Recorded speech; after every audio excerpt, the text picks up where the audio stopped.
A gente vai falar um pouquinho sobre regras parlamentares. O que seriam as regras parlamentares? São as regras para o debate em assembleia. Por exemplo, existem igrejas que não têm o costume de se reunirem em assembleia, mas ainda assim, para a organização delas, precisa de assembleia. Entende? Então, digamos, todas as igrejas aqui, ao serem organizadas, precisam de assembleia. Mesmo que não tenham o costume de ter uma reunião deliberativa com frequência. E aí, de acordo com o novo Código Civil, desde janeiro de 2003, as igrejas espalhadas pelo Brasil estão obrigadas a realizar assembleia para que algumas decisões de ordem administrativas possam ser efetivadas. Então isso acontece tanto em igreja, clube, partido político, sindicato e assim por diante. E aí essas assembleias elas requerem a aplicação de regras parlamentares. E aí o que acontece? De acordo com Marlene Baltazar da Nóbrega Gomes, líder do trabalho feminino batista no Brasil, a gente dá o nome de regras parlamentares ao conjunto de regras pelas quais uma assembleia deliberativa é governada. A Assembleia que estabelece as suas regras parlamentares. E aí, diante dessa situação, algumas coisas a gente faz para caminhar. Uma delas é a questão dos debates. Um assunto para ser discutido em assembleia, ele deve ser introduzido por uma proposta. Digamos, suponhamos que a igreja da Lucinda queira comprar um navio. Irmãos, nós precisamos de um navio. Aguardo uma proposta. E aí nisso começa o assunto.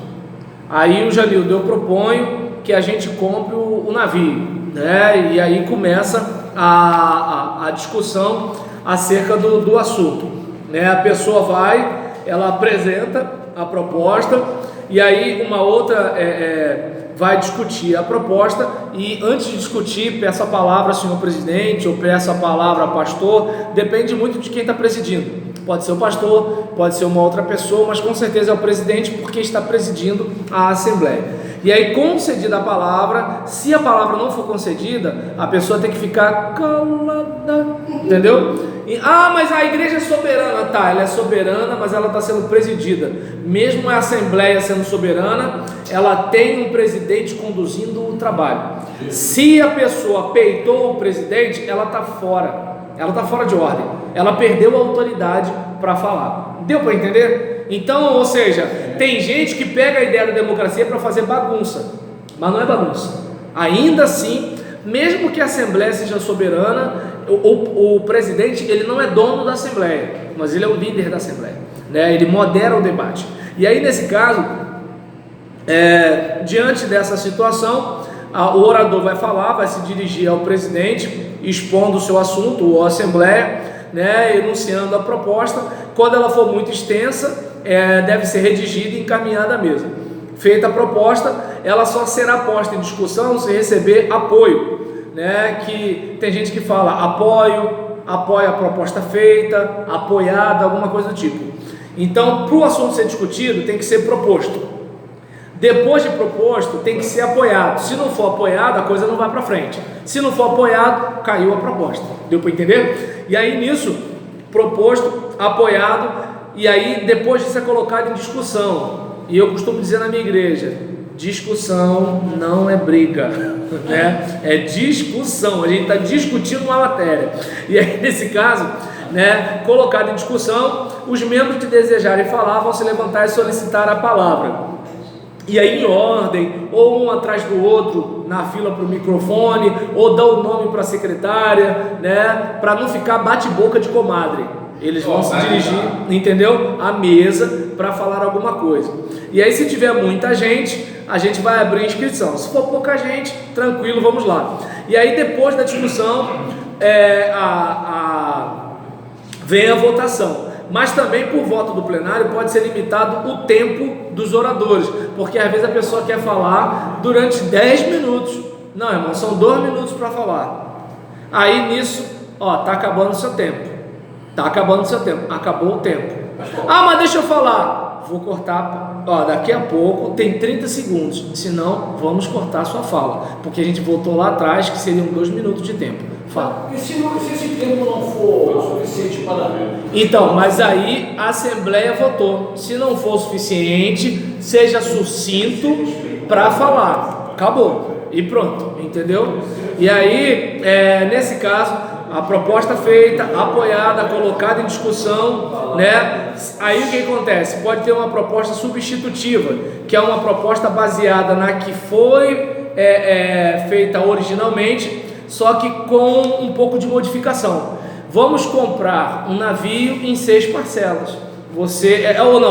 É substitutiva, não é aditiva, né? Então, em vez de nós comprarmos um navio, a gente pode fazer uma outra coisa, ou fazer uma permuta, fazer uma troca, fazer alguma coisa, né, para a gente adquirir esse navio, né? A gente substituiu, né? A proposta substitutiva não pode contrariar fundamentalmente a proposta original, que era o quê? A questão do navio, né? Uma vez proposto e apoiado um substitutivo, a discussão passará a ser feita em torno dele. Encerrada a discussão e posta a votos, a proposta, se ela vencer, desaparece a original. Se não vencer, volta a original.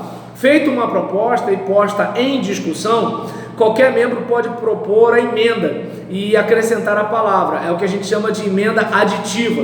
Ou para suprimir a palavra supressiva. Aditiva, vamos comprar em tantas vezes, em tantas parcelas, ou deixar a cargo, né, do Conselho Fiscal a avaliação e no aspecto, nos critérios financeiros. Então adicionou. Ou suprimir, né? A gente, em vez de botar várias coisas, a gente corta um pouco aquela proposta. E aí, nesse caso, apresentada e apoiada a emenda, a discussão passará a ser travada em torno dela. Encerrada a discussão, o presidente vai colocar a voto. Se vencer, será acrescentada a proposta original, mas se perder, volta a anterior. Para facilitar a discussão ou a votação, o presidente pode dividir uma proposta que conste de vários pontos, submetendo a votação a cada ponto separadamente. E a proposta pode ser retirada de discussão por solicitação expressa do seu autor com a aquiescência do plenário. Porque o que acontece? Se a Lucinda faz uma proposta, a proposta é dela. Mas se a gente apoia e começa a discutir, a proposta já é nossa. Deu para entender? Então, para ela retirar, ela tem que ter o nosso consentimento. Entende? E aí, assim por diante. Pô, comprar um navio é um negócio absurdo. Então, a gente tira. Pois não, Fernando? Mas, pô, essa relação de tempo, 2 minutos, vamos supor, ela é restrita só no fator atas ou a qualquer reunião que haja dentro da igreja? Não. É a reunião que você entender que pode ter 2 minutos de participação. Porque tem aquele irmão que gosta de contar uma história, que gosta de lavar roupa suja. Então, o que acontece? A ideia aqui é focar no trabalho, tipo assim, entendeu? Não na sua mágoa da irmã fulana. Qualquer reunião pode ser proposto 2 minutos. Qualquer minuto. Pode ser 10 minutos para cada um, 5 minutos para cada um, entendeu? Isso. Mas se o pessoal não votar isso, o indivíduo vai falar até, entendeu?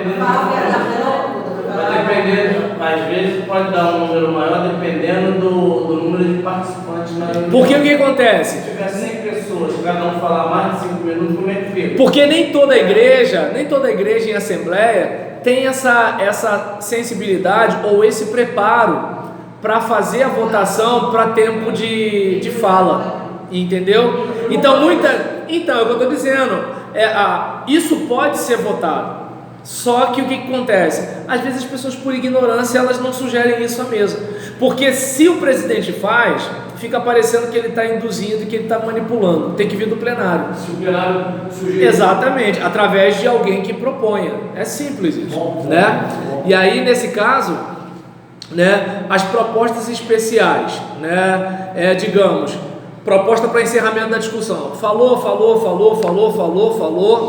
Eu proponho, né, o encerramento da discussão. E aí nisso o indivíduo, né, depois da matéria bastante esclarecida, por meio de uma aprovação de uma proposta para encerramento imediato da discussão, mesmo havendo oradores inscritos. Isso pode acontecer. Ou então a gente respeita os oradores inscritos, que eu acho que é melhor para evitar mágoa entre os irmãos, né? E aí nisso, outra proposta especial para adiamento. Qualquer membro pode propor o adiamento por tempo definido ou não da discussão de assunto em debate. Ou seja, vamos colocar sobre a mesa, né, para depois, né? E aí nisso, em qualquer assembleia posterior, qualquer membro poderá propor a volta dos debates de assunto que estejam sobre a mesa. Reconsideração de matéria vencida só pode ser feita mediante requerimento assinado por um número mínimo de 5 pessoas que hajam votado favoravelmente à proposta, devendo a decisão ser tomada por no mínimo 2/3 dos votos presentes. Ou seja, Fernando votou a favor da compra do navio, junto com Carlos, Janildo, Jefferson, né, e Cláudio. Esses caras têm que votar a reconsideração da matéria também, porque aí a Lucinda que não veio quer reconsideração da matéria, complica, entendeu? E aí nisso, a proposta para reconsideração da matéria não pode ser feita na mesma assembleia, né? Então ela tem que ser feita numa outra.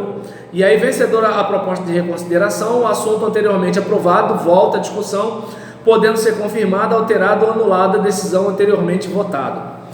Propostas que não admitem discussão, né? São propostas que assim, proponho, apoio, votação, acabou. Adiamento da discussão, poxa, tem como colocar sobre a mesa? Apoio, vamos votar. Os favoráveis, geralmente é melhor a mão, porque eu digo sim, pode ficar vazio, né? Para encerramento da discussão, mesma coisa. Dirimir dúvidas sobre questões, para responder consulta da mesa, sobre questões de ordem não previstas nesse regimento, para que o assunto seja entregue ou devolvido a uma comissão, para voltar aos debates de assunto que tenham sido adiados, para limitar o tempo dos oradores, não é para discutir isso, tá dando para entender? Proponho, apoio, quem é favorável, vota, quem é contrário, vota. A quantidade maior de voto, pronto, 2 minutos, foi. E aí nisso, para prorrogação ou encerramento da Assembleia, para encaminhar o modo da discussão de um parecer, para concessão de honras especiais, manifestações de pesar, de reconhecimento ou regozijo. Imagina, vamos fazer uma proposta para honrar a memória, né, do pai da Rogéria. Pô, a gente vai discutir se o cara tinha caráter ou não? Pelo amor de Deus, né, gente? Isso daí não é assunto para discussão. Propõe, apoia, vota, acabou, entendeu? Aí nisso, para concessão de privilégio da palavra e para votação imediata da proposta original, independentemente das emendas ou substitutivas. E aí nisso, acabou a discussão, o presidente anuncia com clareza a proposta que vai ser votada, podendo determinar a leitura se julgar necessário. Me dá um pouquinho desse café, Jefferson, por favor. Aí nisso, uma vez anunciado que a proposta está em votação, o presidente vai pedir votos a favor. A seguir, vai pedir que se manifeste aqueles que são contra, né? Quando houver necessidade, os votos vão ser contados.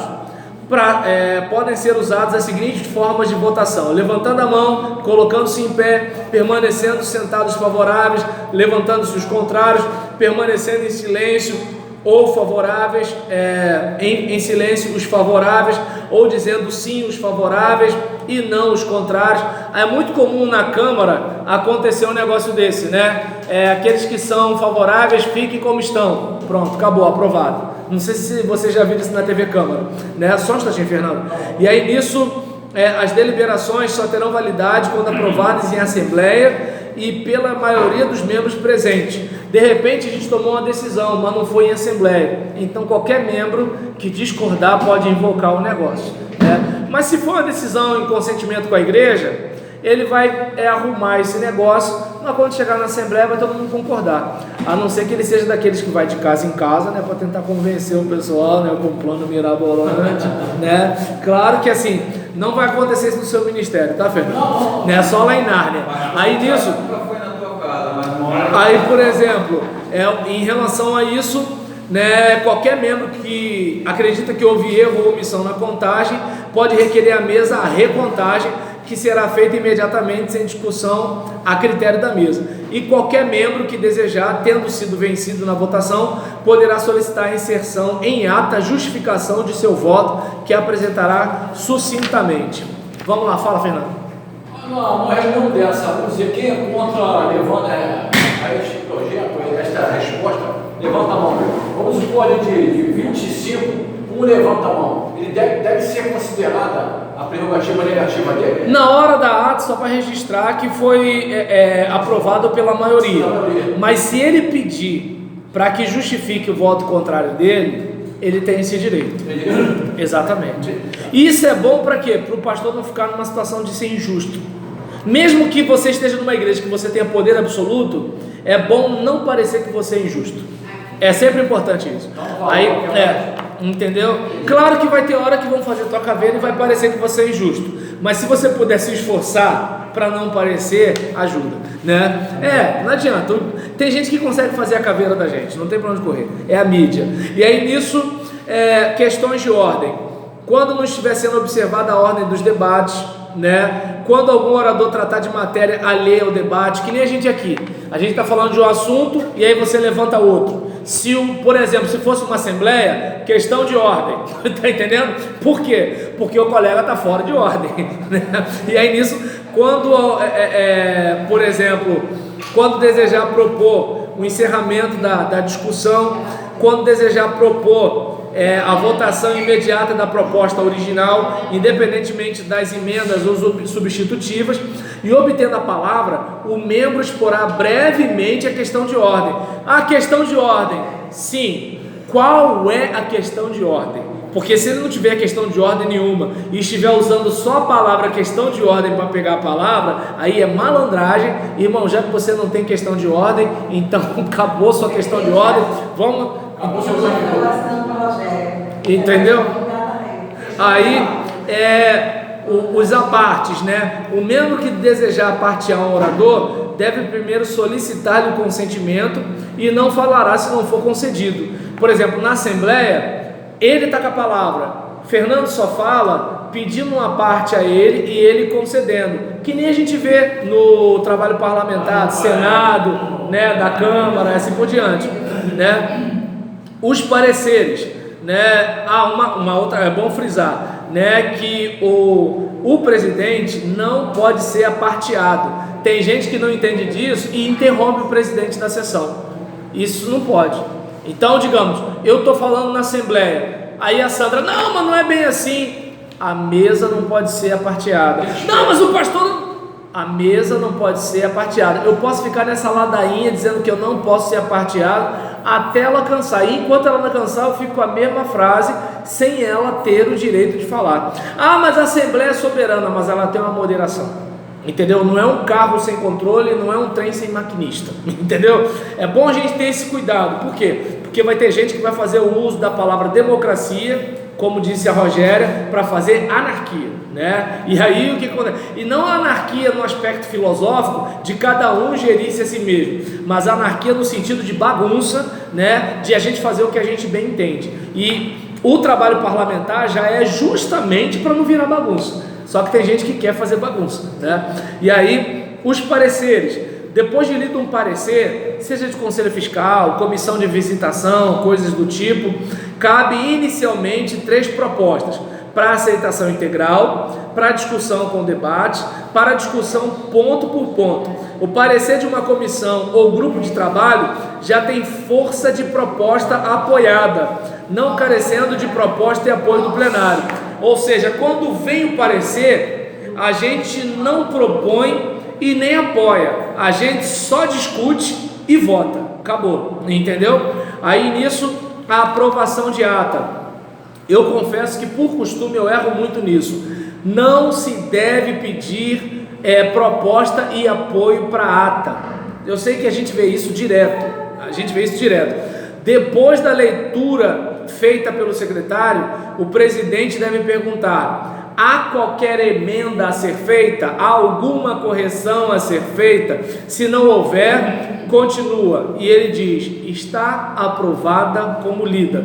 Mas se houver correção a fazer, serão feitas. E o presidente declara: a ata fica aprovada com tais emendas. Certo? Aí a questão do quórum, lembra da Assembleia Geral Extraordinária, né? Então, e a ordinária, dependendo da situação, para que uma assembleia deliberativa tome decisões, é preciso que se considere o número mínimo de pessoas credenciadas para tal. Isso recebe o nome de quórum. Toda assembleia deliberativa tem de ter um quórum para que suas decisões tenham validade. Porque, digamos, vamos excluir, né, o Janildo da igreja. Aí nisso juntou Carlos e Jefferson com a Rogéria, fizeram uma reunião e excluiu. Não, tem que ter um quórum. Porque se de repente for só uma armação, então é importante ter esse cuidado, né? No passado, nas terras de Nárnia, quando a terra ainda era jovem, né? Quando o tempo não existia, tinha gente que fazia isso. E aí nesse caso,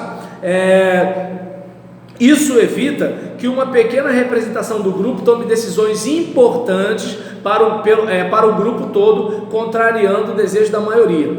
O quórum precisa estar estabelecido no estatuto, olha o estatuto aí, gente, né, da organização, e não pode ser desrespeitado. Uma decisão tomada sem haver o quórum mínimo não tem valor. Aí lembra, você, pastor, tomou uma decisão boa, a igreja amou, está todo mundo feliz, mas tem alguém que não gostou, e em algum lugar tenebroso dos porões, né, está planejando, vamos acabar com esse negócio, vamos buscar uma brecha lá. O pastor fez um negócio errado, então eu quero invocar a possibilidade da gente rever esse assunto. O pastor está errado, tem que ficar na dele, entendeu? E aí, se é uma igreja que o pastor é soberano e absoluto, vamos para a justiça. E aí, só de pegar um negócio desse, já vai ficar ruim, entendeu? Já vai ficar complicado, ruim, né? Então, tipos de quórum: tem o simples, que é o número de votantes presentes a uma assembleia, sessão ou reunião. Especial é o número mínimo necessário de votantes previstos no estatuto, para que em uma assembleia, sessão ou reunião possa ser realizada. Tipos de maioria: maioria simples é o maior número de votos favoráveis na hipótese de mais de duas opções para que haja aprovação de determinada matéria. Exemplo: no universo de 100 membros, a opção A obtém 44 votos favoráveis e a opção B contém 28 votos favoráveis.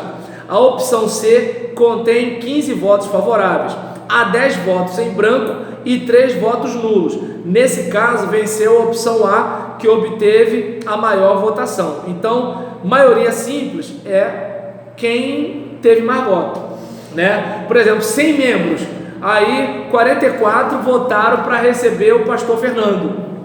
O pastor Fernando entrou, é maioria simples.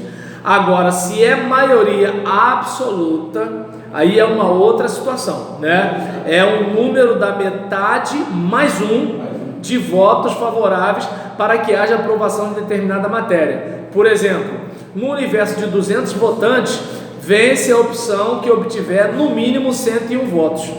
Então não basta ele ter mais votos, ele tem que ter a metade mais um. Se ele tiver a metade mais um, aí beleza. É o que acontece nessa questão do segundo turno e tudo tal, a questão da porcentagem. Exatamente. Embora é de praxe a igreja ficar com um pastor que tem pelo menos 70%. Porque menos do que isso, geralmente o cara vai lidar com uma igreja muito dividida. Porque o que acontece? 20 gostaram do Jefferson, aí 40 gostaram do Cláudio, aí outros 30 gostaram do Janildo e 10 gostaram do Carlos. Pô, aí imagina, não adiantou o camarada ter maioria, porque assim, o cara que achava que o Carlos era perfeito, já virou inimigo, acabou, entendeu? E aí começa, até ganhar esse pessoal, se ganhar, entendeu? E é um processo complicado. Por isso que eu sempre oriento as igrejas de sucessão o seguinte: primeiro, tem pastor membro concorrendo? Então bota só os pastores membros para concorrer. O pastor membro vai concorrer com o pastor de fora. Eu entendo que não é uma coisa muito legal, né? Porque se ele ganhar, né, ele está com vantagem. Aí quem estava contra vai dizer isso contra ele. Se ele perder, como é que vai ser para o outro pastor lidar com ele, que foi o derrotado? Entende? Eu entendo que é meio complicado. É melhor assim, faz um processo interno. Se não deu, aí parte para outra, porque aí ele não é inimigo de ninguém, ele perdeu no processo interno. Aí o que acontece? Se ele diz que não quer e não está mentindo, claro, no Rio de Janeiro, na Baixada Fluminense, nenhum pastor mente, mas em Nárnia, né, lá nos rincões, junto com a feiticeira, o leão e o guarda-roupa, né, às vezes essas coisas acontecem. Então, em relação assim, resolveu a parte interna, alguém de fora, então beleza, vamos ter o mesmo tratamento, todo mundo igual, todo mundo vai pregar 3 domingos, todo mundo vai pregar 3 domingos de manhã, todo mundo vai fazer isso, todo mundo vai fazer não sei o que lá, e pronto, está resolvida a parada. Mas de preferência é o seguinte, em vez de ter um desfile de 3, 4 pastores de uma vez, vamos pegar o mais votado, e o mais votado vai caminhando. A igreja resolveu a parada, show, acabou, não continua.